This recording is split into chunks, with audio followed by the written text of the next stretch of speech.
You know what? I low-key like Jesus. I think he's a pretty cool dude. He talked about treating others the way you like to be treated, the whole thing about golden rule. I really think he has some really good things. He was a likable guy. My whole beef is with Christianity and all of its evil. There were some horrible things done in the name of Christianity, and that's the reason why I can't accept it. All right, guys, so if you're a Christian, then you most likely than not, you've encountered these kind of responses whenever you try to bring up Jesus and talk about Christianity. Or maybe you're one of these persons with these kind of objections. The reason why you have a hard time believing in Christianity is because of history, of the horrible things that were committed. This whole video is a direct response to one of the people who commented on my last video where I talked about what makes Christianity unique, what makes Christianity unlike other world religions. And this is the comment that I got. This person wrote like a whole essay, so I only felt right to respond with the whole video. So at Jojo7698, and this person said, Jesus for me is a beautiful person, but to believe in religion that have done so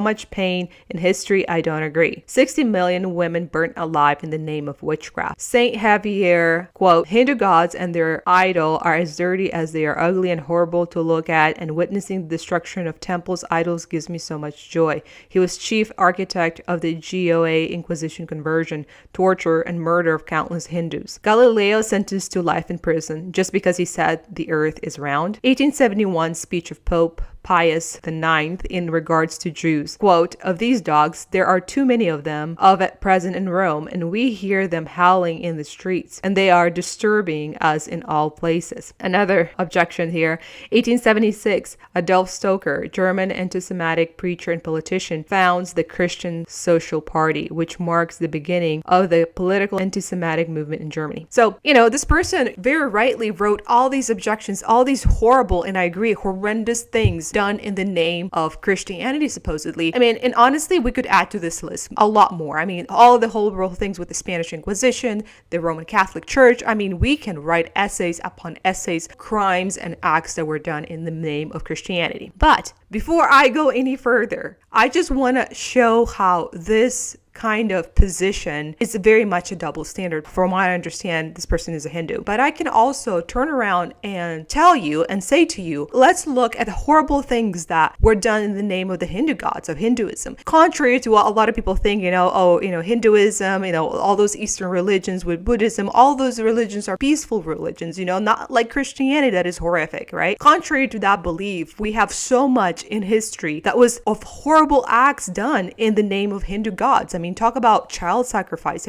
For centuries, thousands of kids and people were sacrificed at these temples to these Hindu gods. And you might say, well, that's the thing that happened in the past, and all religions had this. Let me read to you an article that I read in The Guardian that was posted last year, and I will link this article in the description box down below. India's National Crime Records Bureau lodged 103 cases of human sacrifice in the country between 2014 and 2021. So human sacrifice is still happening as far as I'm concerned. And this is not just to talk about Hinduism. I just literally went recently last year to Chichen Itza in Mexico with the Mayan ruins, and our guide was talking about the endless human sacrifice that was occurring. I can also talk about Islam. People say, well, Islam is actually a peaceful religion, but how do you account for terrorists, for people who kill in the name of Islam, in the name of Allah, who do these horrific acts, And you're say, well, you know what? This is why I'm an atheist, because you know what?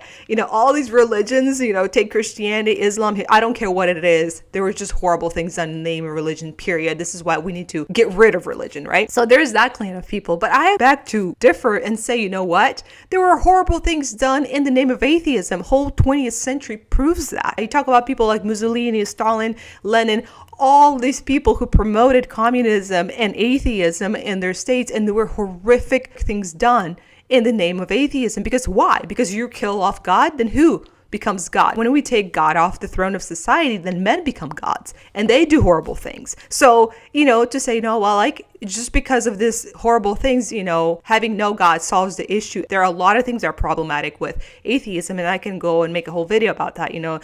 things like, atheism cannot explain where morality comes from. Atheism cannot really answer the real questions about the universe and its creation, especially when we talk about fine-tuning of the universe, the fact that everything in the universe is so fine-tuned for our existence that it cannot just be a random big bang, that begs an existence of an intelligent mind, right? Like, there are things that atheism cannot answer us. So it's not the alternative to say, just because of these horrible things that were done named religion, we don't need God, we don't need religion, right? This is where I want to dive deeper into this question and say, we have to look at part that human beings themselves play when it comes to religion. Because here's the thing, human beings are free agents. Human beings have free choice. Human beings are incredibly capable of evil. Is it so weird to believe that people can take things that Jesus said and twist it and bend it for their own selfish motives, like power and control and war and all these things? If we believe that evil is actually real, because evil is real, I think it's too naive for you to say, well, I don't believe in evil. I don't believe there's like an intelligent evil. No, we are free agents, and we as human beings, we commit horrific things. For some reason, we left to ourselves, we want to wage war, we want to kill each other.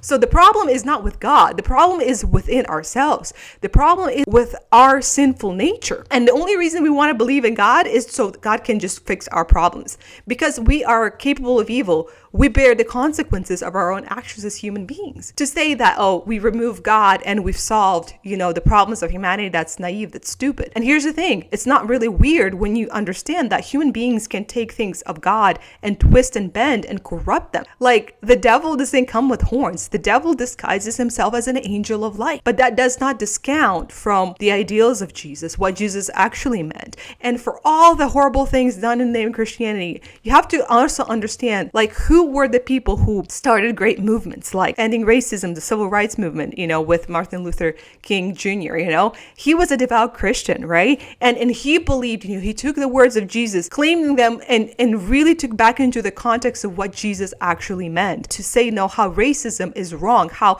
racism is contrary to Christian values, even though there were plenty of people who were using also the Bible to justify racism. Same thing about slavery. There were a lot of people who claimed that God was okay with slavery, right? Like that God was, okay with mistreatment and horrible things that were done with slavery, especially in the 1800s, right? That God was okay with that. No, God was never okay with that. Human beings created these institutions. And guess who were the greatest opponents and abolitionists? They were devout Christians. People like William Wilberforce in England, who fought relentlessly because he took the words of Jesus seriously. There are many abolitionists here in America as well who were Christians, devout Christians, who were fighting for the abolishment of slavery. I mean, you can go on and on. Talk about the first hospitals and the first educational systems. These were nuns. These are women who committed their life to Christ, who really took the words of Jesus seriously and applied it to themselves and in service to other people. The first nuns were the first nurses. The first nuns were the first teachers. This is how education system, colleges, you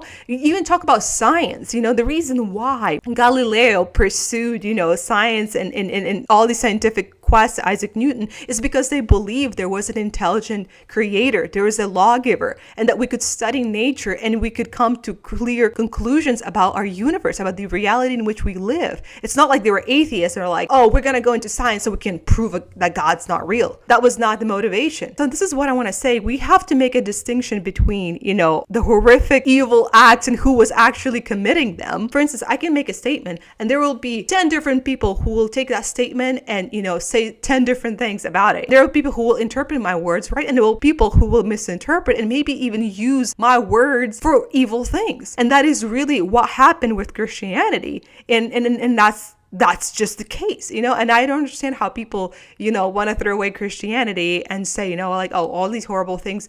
That's the reason why I don't want to believe in God. I don't want to believe in Christ, right? So the question really boils down to, if you like Jesus, then examine all the things that Jesus said. Go in the Bible and don't just cherry pick what you're going to believe and leave. If he is who he said he was, if he was truly the Son of God who incarnated and lived among us, and the resurrection was truly a historical event that clearly changed, the face of humanity, flipped things upside down. I just invite you to go into this quest and really explore the historicity of Christ and the resurrection. In fact, my next video is going to address this. There's very little evidence for Buddha, but there is ample evidence in history for Christ, and so when Christian says, look at this evidence, we're not asking you into some kind of just blind faith. We're asking you to consider the claim. There's a lot in the Gospels, how the Gospels were written not as myths, but actually as reports. There's a lot of evidence, both Christian, the disciples as sources, as primary sources, also people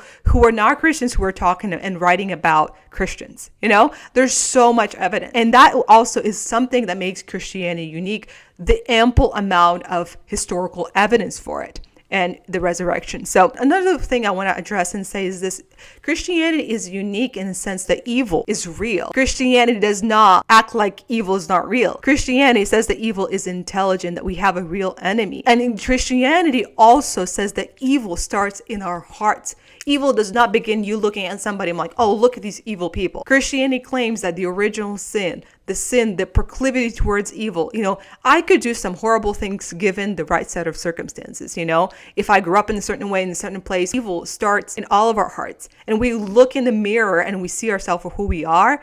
And when we start to work on our hearts, that's actually how we bring about godly change. When we accept the sacrifice, when we look at Christ as the moral standard, not ourselves, not our good works, but what Jesus done on the cross, understanding that we could have never, with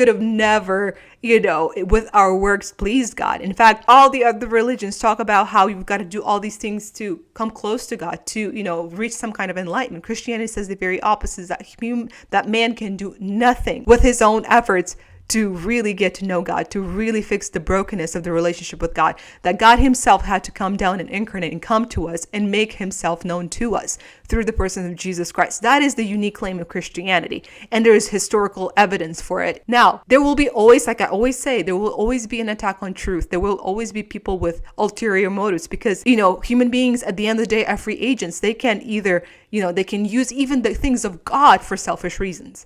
This still happens today. So that is something that I want to say is that, just because, there are horrible things that are done in the name of Christianity, I can tell you countless good things that were done by faithful servants of Jesus Christ in the name of Christ. So at the end of the day, what you really have to look at is there real evidence? Is there historical evidence for Christ, the resurrection, and all the claims of, the people who lived in the first century, who witnessed the life of Jesus, and who all of them really paid a high price for what they witnessed? All right, guys. So at the end of the day, honestly, I have to say, as much as we can have this intellectual exercise, knowledge of God comes through faith. You have to believe, what Jesus really invites us is into a personal relationship, so we can be changed, when we can really say that, he is the answer. Jesus is the answer. Having a personal relationship and living, not just subscribe to some organized religion. Religion is not what saves, not your denomination. It is, do you really know who Jesus is, and do you have a personal relationship?